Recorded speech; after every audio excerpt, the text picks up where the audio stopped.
All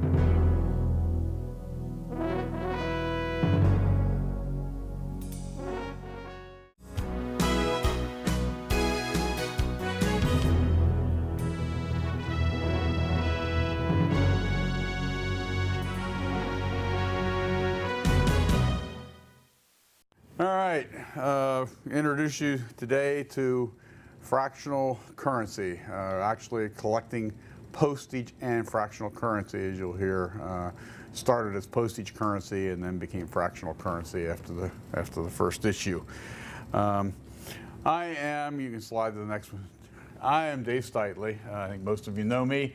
I'm an active member of 4 local clubs and 1 currency club. And I also belong to all the local and national collectors societies. The last one on the bottom there, FCCB, I didn't write it all out. Fractional Collectors Currency Board, the Fractional Currency Collectors Board. I never get it right. Okay. Anyhow, today we're going to talk about the history of fractional currency, highlight the various types of fractional currency that one might collect, and then talk a little bit about how you might go about collecting fractional currency. The story begins just before the Civil War. The country was in financial trouble. Many banks had failed in the crisis of 1857, and the Civil War was beginning. The country was finding it very difficult to finance its obligations, particularly with the war. The U.S. Treasury and Mint were unprepared. Congress was called into extra session to find a way out of the growing financial mess. The Act of July 17, 1861, authorized non-interest-bearing notes. Later, we know these as demand notes. The notes were printed by private companies and delivered to the Treasury Department for separation, signing, and distribution. Demand notes were the first valid paper money issued by the U.S. government. We did issue Continentals during the Revolutionary War, but as most people know, they weren't worth anything, and really was the basis for not worth a Continental, which you may have heard. Political and economic uncertainty created a relatively financial panic among the public. Gold and silver coinage became so valuable that citizens, bankers, and opportunists began collecting anything with gold and silver in it, particularly coins, and selling them for their metallic value, which was far in excess of the face value. Banks stopped exchanging coins for paper money, and coins literally disappeared from circulation. There's an anecdotal story about a man in New York who lived on a second-floor apartment who was collecting so many coins that the floor actually collapsed into the first floor. Whether it's true or not, I don't know, but it shows up in a lot of research books. Simple commerce became a real problem. With no coinage, purchases of less than $1 for everyday items such as bread and milk became almost impossible. People had to walk because they couldn't find coinage to get on a trolley or a streetcar to go. Private issues helped fill the void. Unauthorized private script showed up in many places. Promises to pay, store cards, and script began to be the medium of exchange. But these had to be used at the same place as they were issued. Barter was another answer, but the government was faced with an extremely poor and deteriorating economic system. In desperation in 1862, Congress authorized the use of stamps as a monetary equivalent. And I apologize for the pictures. I didn't have any real stamps to put on there, and so I cut and pasted and didn't come out so good. Problems arose immediately. The government had not advised the post office that stamps were going to be used. And across the country, local post offices were swamped with business and soon ran out of stamps. It's said the New York Post Office was selling $15,000 worth of stamps daily. That's over 100,000 stamps a day were going out of the post offices. Of course, stamps were sticky, stuck together when people carried them around, and they didn't last long in circulation. The post office was against selling stamps as currency, and initially they refused to cooperate with the government on selling stamps. They refused to provide refunds for unused soiled stamps. And this was the postmaster's way of just saying, I don't buy into this process.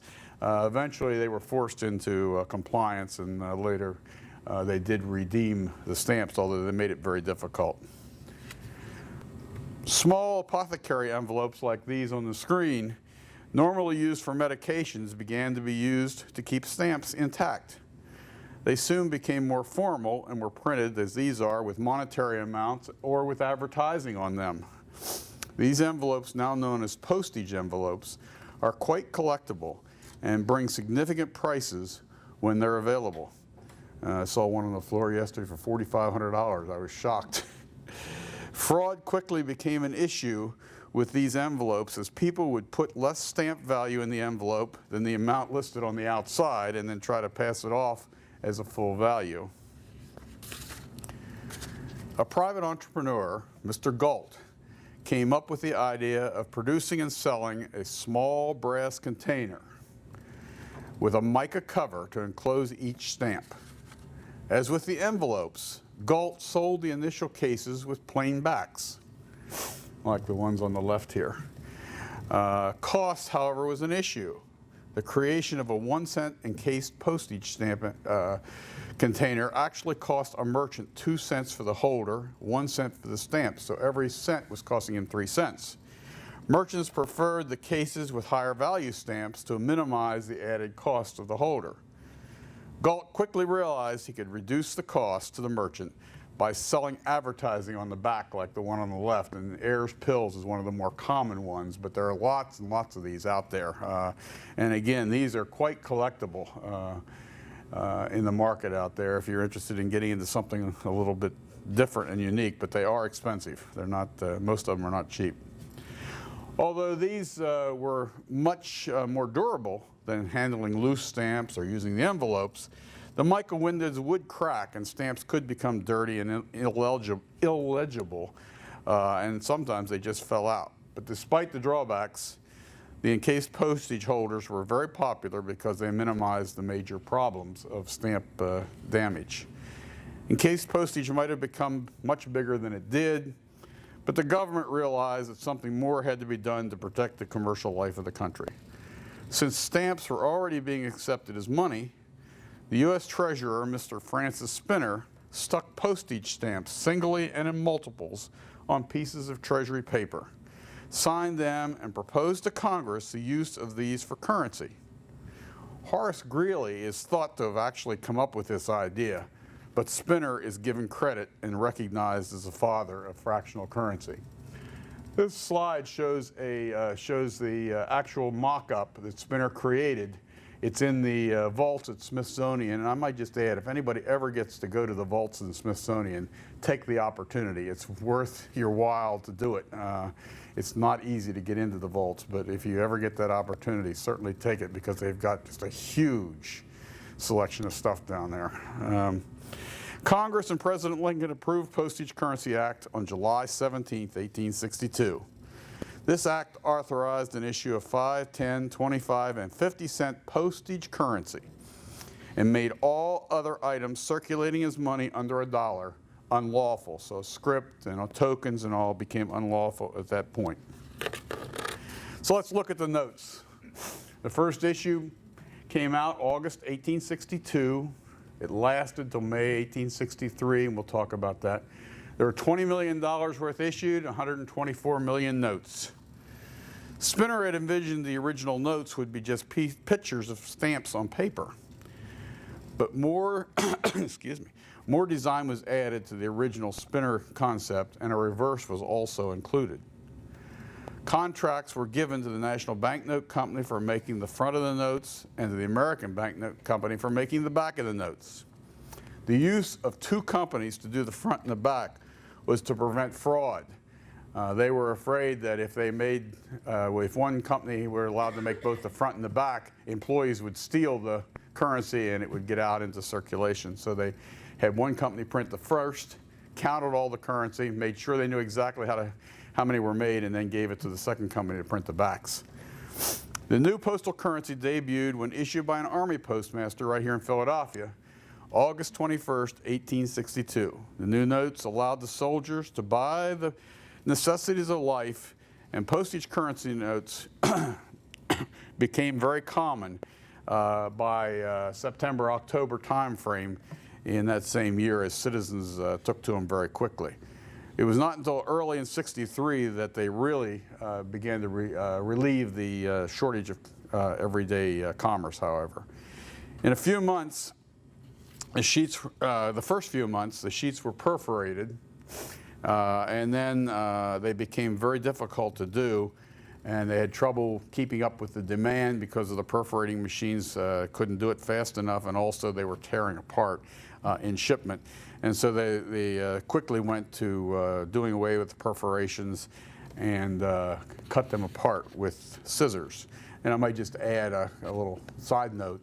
That cutting process was the first women hired by the U.S. government. So you want to go to the next one, Pam? Oh, that's okay. Hold on, I'll go. There are 4 basic notes, 4 basic types. There's one for each denomination, but there are 17 varieties of those 4 notes. All have 5 and 10 cent postage stamp facsimiles on them.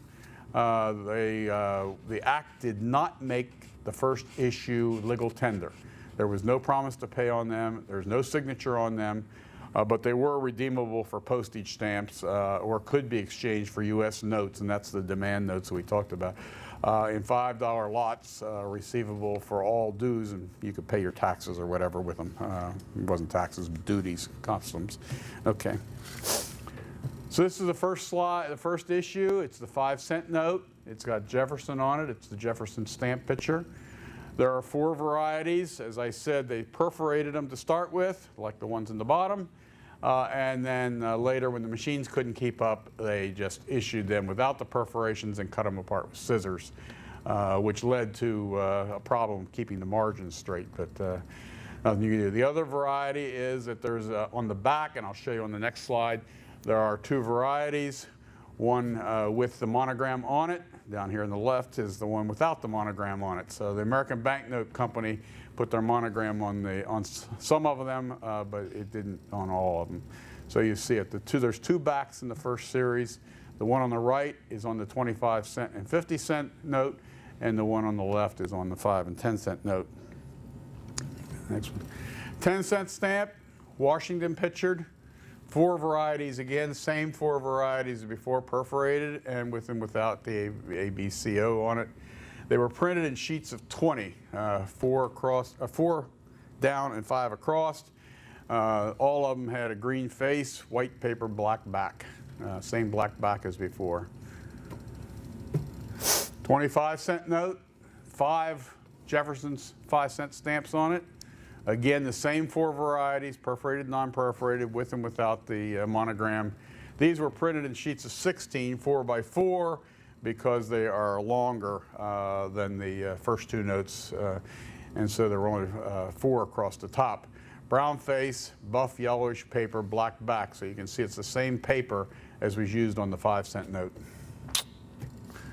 And last, the 50 cent note. Again, the same paper as on the 10 cent note. 5 varieties in this one. They were printed with both perforated and non-perforated as the previous ones, with and without the monogram. But there is a issue of this note that has 14 perforations along the sides per every 20 millimeters. And there's a question of whether that was ever really made by the government or whether it was printed, it was actually a straight edge note that somebody outside perforated and was not made. But it is listed as an official issue in most of the books. Again, the green face, white paper, black back. Okay, I'll go to the next one. Most of the varieties here are available. The no monogram varieties are somewhat scarcer, but you can find them. The 50 cent note with, as I said, the 14 perforations is very difficult to find. By the way, if you buy most books, they're all listed as Freeburg numbers, and that's what the 1310A stands for. That's a Freeburg number, so that's just a catalog number that they use. But again, question of whether they were produced By the government or not? Good question.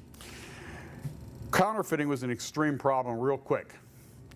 Public quickly accepted the new notes, but counterfeiting became a major issue, and the issue of postage currency lasted less than a year. As I said before, it lasted 9 months, $20 million. Congress then passed an act authorizing a second issue in March 13, 1863, changing the type, size, and paper. The name of the currency was officially changed to fractional currency from postage currency, and Congress included in the language of the act wording to make both the first and second issues legal tender. Second issue, 23 million issued, 161 million notes, roughly the same as in the first issue. This issue saw much experimenting with the use of special papers, different inks, and printing techniques. They said they were trying to figure some way to deter counterfeiting. Although linen paper was the best for durability, it was needed for the military effort for uniforms and for wadding of bullets, and it was relatively easy for counterfeiters to duplicate the linen paper. Dr. Stuart Quinn, a chemist and inventor, submitted an idea that impressed Clark, and they worked closely over the next couple of years to develop different kinds of papers so they could get something that could be used for all government obligations. They were looking for something they could use for these notes, for bonds, for any kind of paper that the government didn't want to be counterfeited. The paper they finally settled on was a sandwich of 2 thin layers of fiber membrane paper. The obverse and the reverse were printed on 2 separate layers and then sandwiched together with silk fibers laid between them. The problem with the fiber notes originally, at least, was the separation of the front and reverse papers, and so the fiber notes in this second issue are much scarcer than the single layer notes, but there are, as I said, a lot of varieties. Over the life of fractional currency, at least 11 different papers were used in various experimental and regular issue notes. Lots of experimental notes in this. I won't talk today about experimental notes. I'm trying to stick to the basics, but there are an awful lot of experimental notes that are available if you get into the more esoteric areas of collecting fractional currency. Estimates for printing the new bills by the banknote companies were quite high. Mr. Clark, who had become superintendent of the National Currency Bureau, recommended to Mr. Chase, the Treasury Secretary, that the Treasury purchase additional printing presses and print the second issue notes internally. Chase approved Mr. Clark's suggestion, and this was the beginning of what we now know as the BEP, the first printing of notes internally by the government. In the second issue, there are 4 basic type notes again, the 5, 10, 25, and 50. There are 19 varieties in this series. Legal currency, as I said, common design. Washington is on all of them. A common size, they're all the same, basically the same size. All backs are very similar, but the colors are different on each denomination. Counterfeiting deterrents, tons of them in this issue. They tried all kinds of things, and I'm sure that of the varieties, the set 19 varieties that we have cataloged, we don't have all of them listed. You'll see there's a bronze oval and surcharges on the notes, and they designed a highly detailed port scene, again, to try to minimize counterfeiting. They're all printed in 4x5 sheets of 20, and these were printed inside by the National Currency Bureau, which is the beginning of the BEP. As with the first issue, despite their authorized legal standing, there were still no signatures on these notes in the second issue notes, and there was no promise to pay. The limit for exchange of notes, however, was decreased from $5 to $3, and I'm not sure why. I can't find anything that tells me what created that change. You'll see here the first issue, the second issue, first 5 cents. I talked about the bronze circle, the detailed port scene, and you can see that it's a pretty detailed picture there on the bottom of that port scene. The notes are a different color. This one has a plain brown back, with a bronze 5 numeral.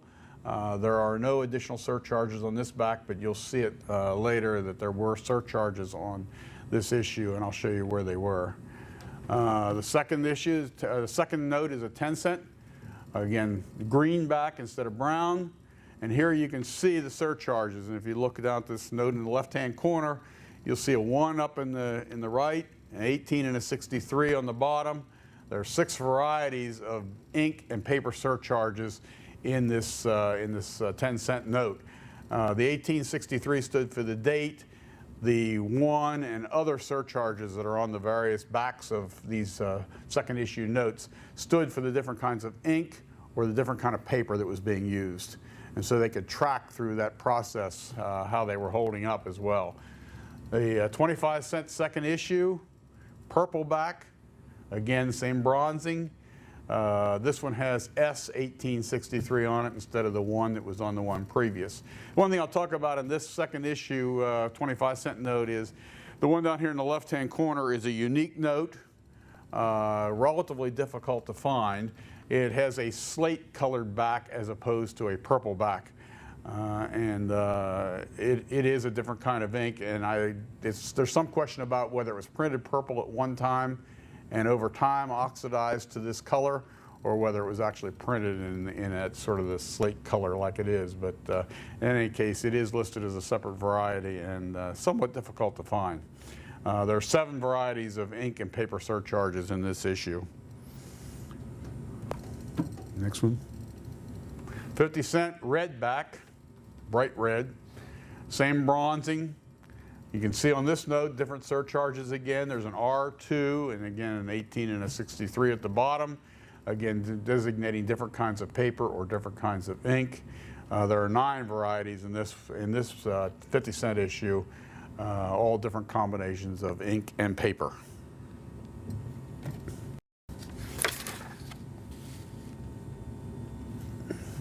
The tougher varieties for this issue, the 10-cent with 0 and 63 on the back is very difficult to find. The 0 and 63 surcharges, this is the Freeburg number 1248. 25 and 50-cent fiber paper notes are difficult. Again, I mentioned the separating of the paper, and that's the reason for that. And then the last one is that slate-colored back note on the 25-cent is difficult to find as well. Counterfeiting is still a problem.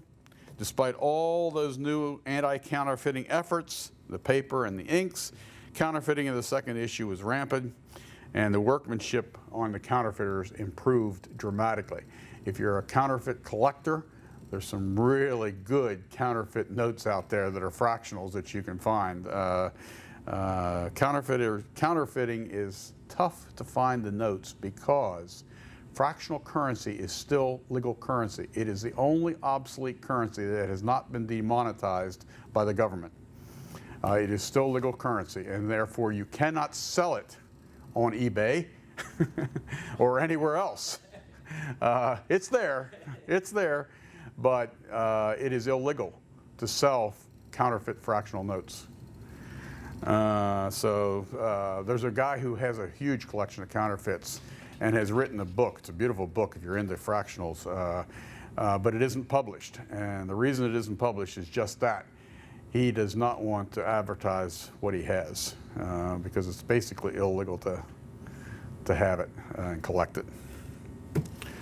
So anyhow, the second issue was produced at the department from October 1863 to October 1864, about 12 months. At the end of that period of time, as I said, in 1864, Clark wrote, "To protect the portion of the public which will not protect itself by the exercise of ordinary diligence in scrutinizing paper money, the only course of action, in my judgment, when a counterfeit gets into the channels of circulation, is therefore to make a new issue and withdraw the latter from circulation." Basically, he was saying nobody paid any attention, they accepted anything, and so the only way to get rid of that was to change the issues.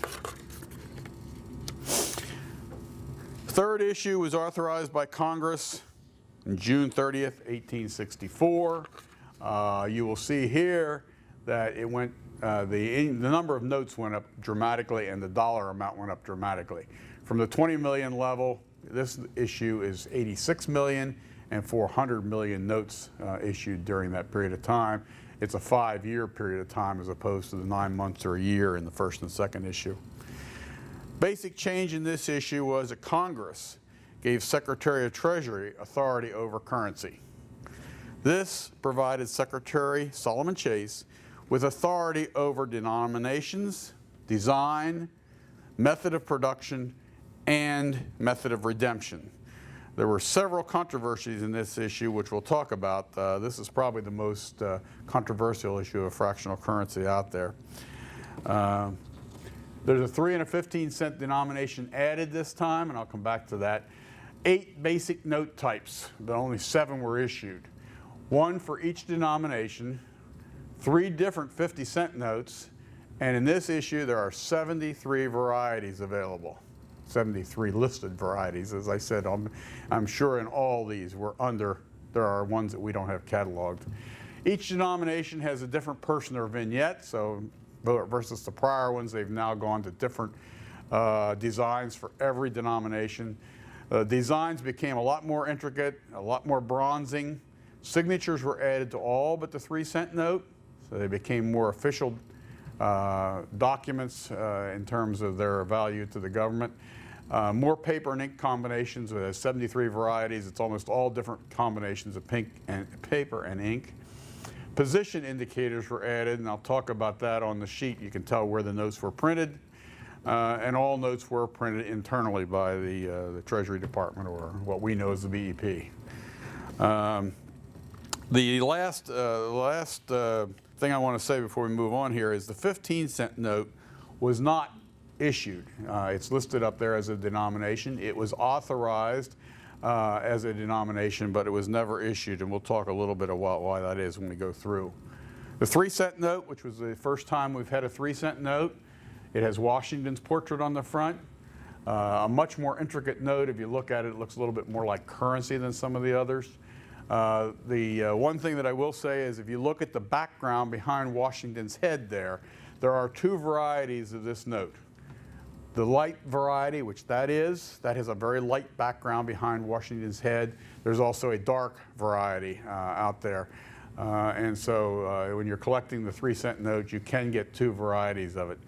The smallest banknote ever issued by the United States, there are no signatures on this one, was printed in sheets of 5 by 5, single green back, very short-lived. It was replaced by the 3-cent nickel that came along very quickly after it. The 3-cent nickel came because the nickel industry had discovered lots of nickel in mining efforts, and nickel became a surplus, and the industry put a lot of pressure on Congress to start to use this nickel. And so Congress in 1865 authorized the coinage of a 3-cent nickel, and this went out of existence. And so that was the first of the fractional currencies that was replaced again with coinage. On the 5-cent, portrait of Spencer Clark, and I'll talk about that in a minute. 4 varieties of this one, red and green backs. This is the first note to have position indicators on it. And if you look at the top right-hand note there with Spencer's picture on it, right where the arrow is, there are position indicators on some of the notes, and I'll talk a little bit about that, but it tells you where on the sheet of currency as it was printed that those notes were. They have an A in the left-hand side, so the 4 left notes all have A in them. The other notes do not. The other 16 notes have nothing on them. This note was the note that created what is currently an existing law, has been ever since the note was printed. Spencer Clark, who was then doing the currency, got orders from Congress to put a picture of Clark on the currency. It's said that the picture that Congress wanted was the Lewis and Clark combination, and Spencer Clark put his own picture on. This created a huge amount of controversy, and he was immediately demoted to the Bureau of Mines. And Congress passed a law saying that in the future, no person hereinafter engraved, and keep those words in mind for a second here, hereinafter engraved could be on currency. So no living person hereinafter engraved could be on it. And the reason the hereinafter engraved was evidently there were already notes in process that had living people on them that had already been engraved. The plates had been engraved for them.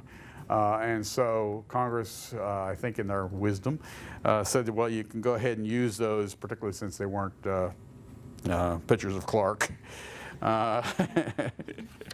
And so they went ahead. But as you will see, Spinner got his picture on, Lincoln has his picture on, and Fessenden has his picture on a little bit later. Last, the 5-cent note went the same way as the 3-cent note 2 years later. In 1866, Congress passed an authorization or bill with the coinage of a 5-cent nickel. And with that, the 5-cent fractional note went out of existence. The 10-cent, portrait of Washington. Note the bronzing on the front now has numerals, 10 numerals on there. By the way, the bronzing was done by putting glue on the paper and then sprinkling that bronze mixture across the top, and the bronze would stick to that glue. And if you're collecting fractional currency, bronzing tends to turn green, particularly if it's stored with any kind of moisture. So if you're collecting fractional currency, one, don't store your currency anywhere where there's moisture because it will turn black. And two, don't buy the notes that have black bronzing or green bronzing on it because they're much less valuable and not nearly as collectible. So you want to buy notes that are, in fact, gold or bronze on both sides. And you notice the back, there are two colors, red and green on the 10-cent note. Here there are two signature combinations. This one has Colby and Spinner on it, but there's another combination of Jeffrey and Spinner on some of the 10-cent notes. Printed in the sheets of 10, they have a 1 in that same sort of left-hand middle border, which indicates where those notes were on the sheet. The controversy around this note was, you'll notice there's no place on this note where it says cents. It says 10, but it doesn't say cents on and so people tried to pass it off as a $10 bill. Sort of shades of the old no cents nickel for those of you who are coin collectors. But anyhow, this note got passed off as 10-cent bill or a $10 bill with some frequency until people learned what it was. The 25-cent note, picture of Fessenden, and I said there'd be more living people. Fessenden was the Secretary of Treasury. Bronze designs, again, very simple, but look at the detail of the bronze design on this. They were really trying very hard to, again, make it difficult to counterfeit. The bronzing would not photograph. If you photographed this with the current technology, it came out black. And so those who were trying to reproduce this currency by photographing it, the counterfeiters couldn't photograph the bronzing. Again, there is a position indicator on it. It's down in the far left-hand corner. There's an A. And this is the top notes on the 25-cent. It's not the left-hand notes, it's the top notes that have a position indicator on them. Many combinations of paper and, again, some combinations of ink in this. There's 9 varieties available, but only one signature combination. Again, you can see the surcharges on the back of the Fessenden note. This has M65. If you look in the right-hand corner, 50-cent note, yeah, first 50-cent note, Spinner. He was the father of fractional currency. There are 3 signature combinations on this note, Colby and Spinner, Allison and Spinner, and then Allison and New, all of which were Treasury people. There are 15 varieties of this note. And if you look at the bronzing on the top of this note, you'll notice it's solid bronzing. The one before had just the outlines of that design.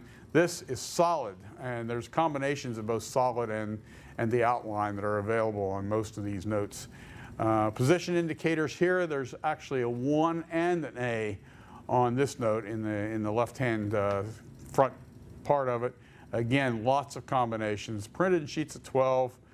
The position indicators, the top 3 notes now have an A, and the 4 left notes have a 1. And all of those make combinations that you can get into collecting. The second 50-cent issue had spinner as well, but a different back. Again, it's deterring counterfeiting. They took the first one out of circulation and put the second one in. The varieties and the indicators are almost identical to the initial spinner note. And the third one has justice on it. Now, if you look at the timing here, it is thought that this justice note probably was issued because it got involved right about the time when the Clark controversy was out there, and they were really screaming, Congress was screaming about living people being on notes, and so they came out with this issue to sort of take away from the controversy. And so it's the first of the non-portrait notes that was issued in fractional currency. More varieties here than anywhere, 32 varieties of this note. Red and green backs like the spinner issues. The combinations of position indicators are the same. And there is a combination on here of both printed and autographed signatures. I don't know how many of you were in here when I was talking earlier about some notes downstairs, but this dealer downstairs that has some notes that just have absolutely spectacular signatures on them, not always available. Okay, where are we? Lastly, on this issue, here's the 15-cent note. This note was authorized, but was never issued. And again, the theory is, although there's nothing documented here, the theory is that this didn't get issued because there was the living person issue law was kicking around. It had Grant and Sherman on it, so it may have been other controversies that were kicking around about the Civil War, who knows. But it exists only as a specimen note, and there are varieties of this note that are available in specimen, and you'll notice the border around the outside. Specimens come in wide and narrow margin, and I'm not going to talk about them today except for this. But this is a wide margin note. You can also get these notes in a much narrower margin, almost like a regular issue note. But it's available both a red and a green back, wide and narrow margin with various signature combinations, and there are, I think, 3 on this one. Okay.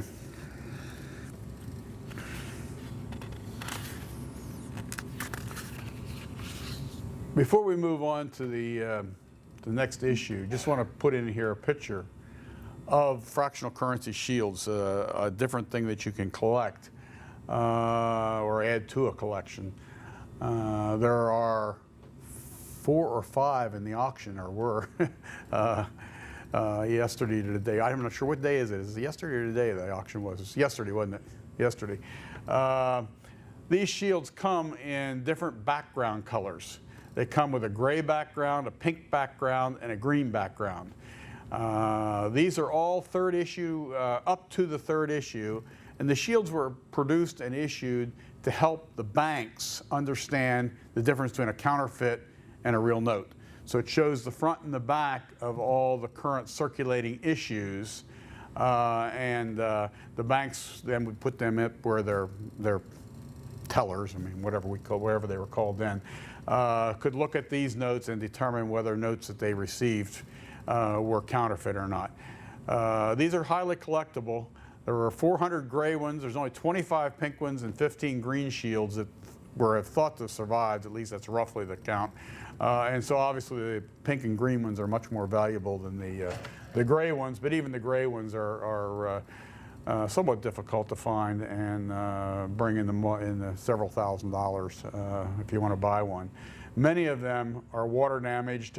They were stored in the basement of the Treasury. They had a flood.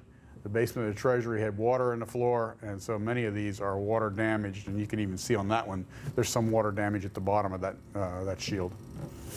Note in the middle, by the way, that the Grant and Sherman is part of the third issue.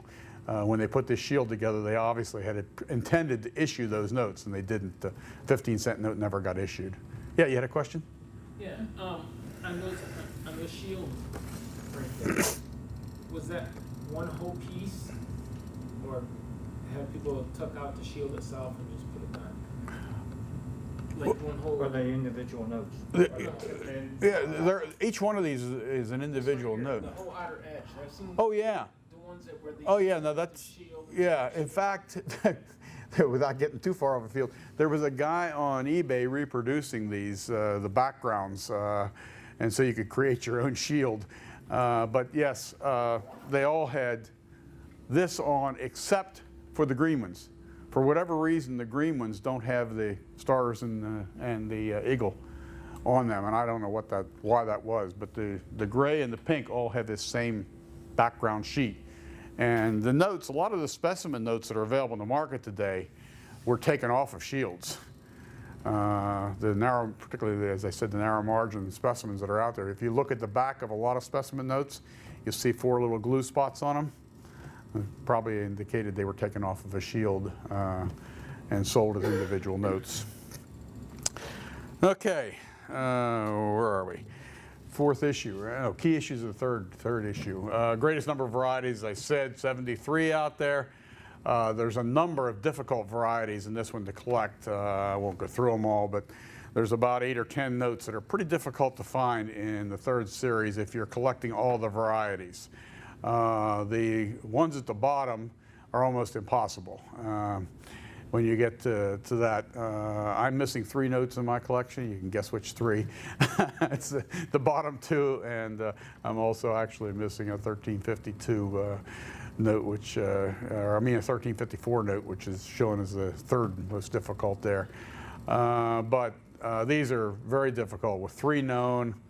Most fractional collectors can tell you where the 3 are, or who has them, but they don't come on the market either. Anything else on there? I don't think so. Fourth issue. In the, you got the fourth issue, Pamela? There we go. Fourth issue, no law required for the issuance of this. The authority had been transferred to Chase, so he didn't have to go back to Congress to get authority to change. The fourth issue was started in July 1869. It went the longest period of time. $775 million notes issued and 775 million notes issued, $176 million worth. So significant amount of currency out there. The anti-counterfeiting work continued in this series. There are 6 notes, 6 basic type notes in here, the 10, 15, 25, 50, and again, 3 different 50-cent notes. The notes were completely redesigned again. They're all different from the third issue. There's only 1 signature combination across the whole of this issue. Bronze designs were dropped, surcharges were dropped, but there was a treasury seal added to the notes. And again, continued paper experimentation. Jute colored fibers, watermarks were introduced at this time. And the redeemable stamps was dropped somewhere in the middle of the issue. And so the 5 and 25 do not have it on, and the last 50 cents do not have it on. Most of these notes were printed either by the American Banknote Company or the National Banknote Company, and the reason was that with their paper experimentations, the BEP was having trouble with some of these experimental papers working in their printing presses, and so they went back outside to get these notes printed. Let's see, where are we? Individual notes, fourth issue. 10 cent, one of the prettier notes, I think. Very pretty note, particularly if you get it in vivid colors like this one shows. There's one down on the floor that's really a pretty copy of this, or issue of this issue. It's vignette of Liberty. There's only 1 back green, but there are different varieties because the seal size is different. Why, I don't know. I haven't seen anything that tells you why it is. They just had 2 different printings, and my guess is it's because it was done by 2 banknote companies. It doesn't say that, but I think they're basically the two banknote companies had a different size seal on them. So the top note has a small seal, and the bottom note has a large seal, and you can see how the large seal goes a little bit into the margin, so you can distinguish them pretty quickly. The 15 cent. This is the only issued 15-cent note in the whole series of fractional currency. It's Columbia, Vignette of Columbia, one back, green back, redeemable for notes only. So this is the first issue that came out without stamps, redeemable for stamps on it. There are 4 varieties, again, seal size, and then there's a variety of paper, which I'll talk about in a minute. The brown seal is an issue that is listed in some as a variety.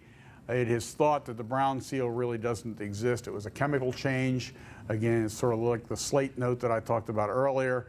It is thought that the ink, they were experimenting with a lot of different inks, and it's thought that the ink probably oxidized somewhat to create a brown color as opposed to a red color like you see here. Ivy Mills, if any of you are local residents here, Ivy Mills is out Route 1 south, past Media, and it's still there today. A guy by the name of Mr. Wilcox owned it then. In fact, it originally was called Wilcox Mills.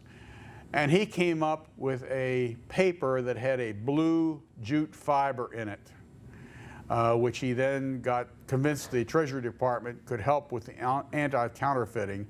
And so all of these 4th issue notes, or almost all of them, not all of them, have some of the notes on blue paper, blue end paper, and some with white. So if you look at the top 2 notes there, if you look at the second one down, the right-hand edge of that note has blue fibers in it. And so you can see it's a darker color on the right-hand edge than the top note, which is pure white.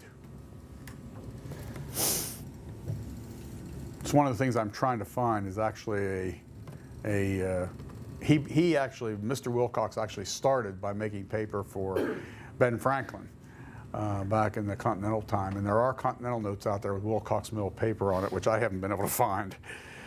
25-cent note, Washington only, greenback, redeemable for notes only, no stamps.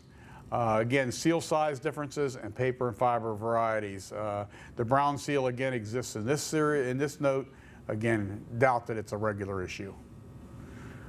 The 50-cent note, actually my favorite note in this whole series. I like the Lincoln note. I think it's a gorgeous note, and you see it in person. Portrait of Lincoln.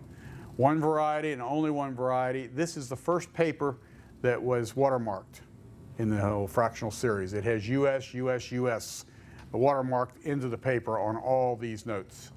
And it is the last note in the fractional currency series that has stamp redemption on it.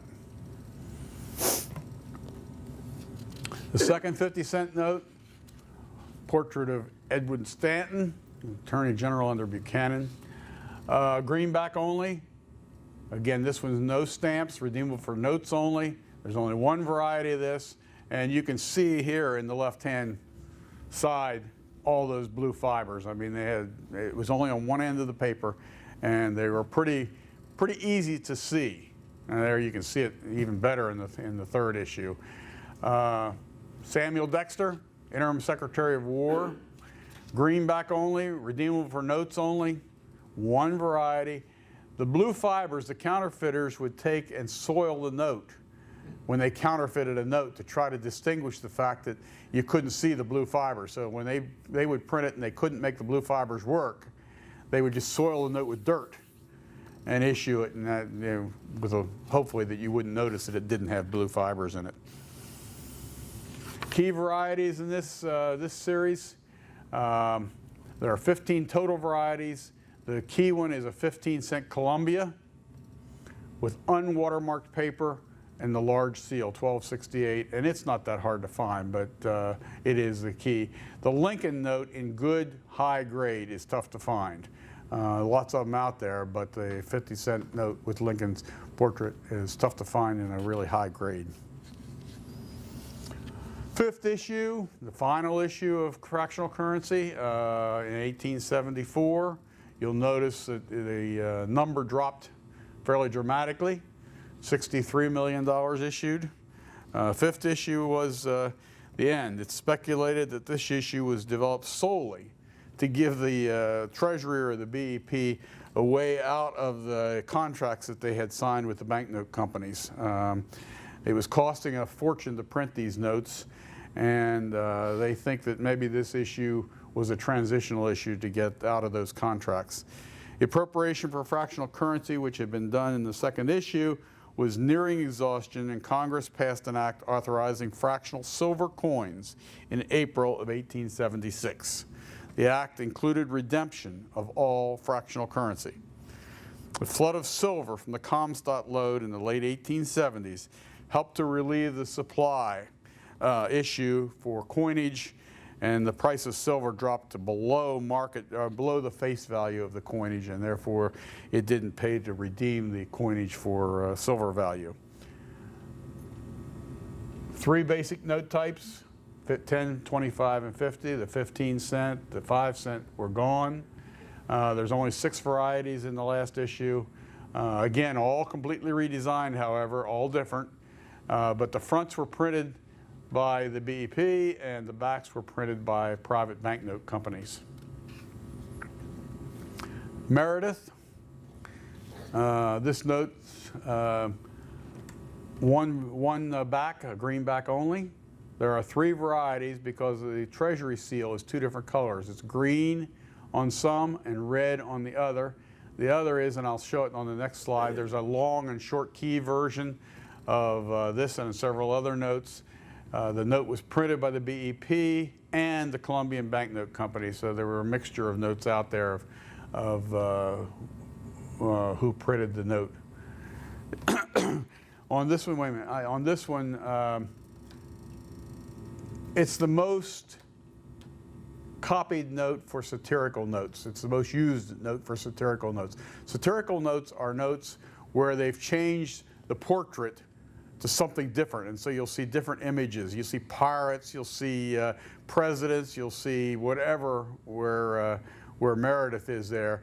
And they did it by actually scraping off the real outer layer of the ink and then re-inking it to create different designs. And if you want to see some sometime, I'd be happy to show you. Got quite a collection of satirical notes, actually. But there were lots of them floating around, and this is the note that was used most for satirical notes. Many people call this note the grumpy note because of Meredith. He looks kind of grumpy on it, so it's There's the short and long key. I blew it up as much as I could to show you the differences here. You can see on the left there's a long, sort of thinner key, and on the right, a short, thicker key. It's very difficult to distinguish those 2 varieties with a naked eye when you're looking at it. You have to be pretty good. You know, I can kind of wiggle my glasses a bit and see them, but you do have to look pretty carefully to distinguish the 2 different varieties. The 25-cent Walker, back up one. Here you go. Walker, 2 varieties of this, short and long key only. The seal is all one color, and again, printed by a combination of the BEP and the Colombian banknote. You can see on this note, again, the real heavy blue fibers on the left-hand side there at the bottom. They're very visible. 50 cent. William Crawford, Secretary of Treasury. 1 variety of this. We're getting down to the end, and they made 1 variety. It was printed by the BEP and a new external person. There was a private company here in Philadelphia by the name of Joseph Carpenter who printed parts of these notes. There's no idea why he was included in the process, other than maybe, again, they were renegotiating these contracts on printing. Anybody in the audience out here have any idea who that is up on the thing? I know who it looks like. Who? Bob Hope. Yeah, right. He's called the Bob Hope note. And that's what many people call it, is the Bob Hope note. It just reminds you of Bob Hope. Okay, Pam. Carpenter. Huh? Is he related to the John Carpenter? I don't know. I haven't done any research on that. I don't know, but probably. It's got to be the same family. last key varieties for this. There are only 6 varieties in the 5th issue, and there are really no rarities. You can get all of those 5th issue notes pretty commonly. You go out there on the floor, you'll find them all today, pretty readily available.